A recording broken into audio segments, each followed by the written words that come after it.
Da li današnje muškarce zanima samo seks? Da li samo iz tog razloga žele da ulaze u odnose sa ženama?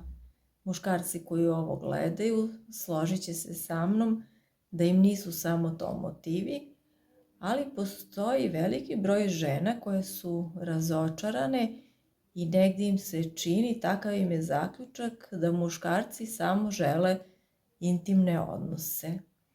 I to je negde možda tačno, tamo gde muškarci procene da ne mogu da dobiju one stvari koje su njima još potrebnije od tog fizičkog kontakta. Koje su to stvari? To su stvari da im se žena divi, da ih žena poštuje, da ih žena ceni.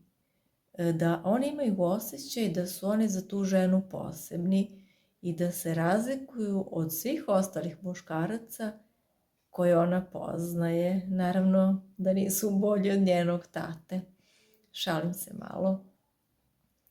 Da su tu i kada njemu ne ide dobro u životu, da one i tada u njega veruju, da može da spusti glavu u njeno krilo, izjada se, bude onako ranjiv i da ta žena i dalje ima divljenje u očima za njega i sutradan kad se on podigne.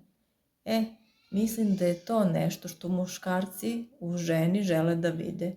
A kada procene da žena koja im se dopada uopšte nema to u sebi, da će na taj način da ga poštuje i ceni, on onda daj što daš, hteo bi samo da dobije i intimne odnose.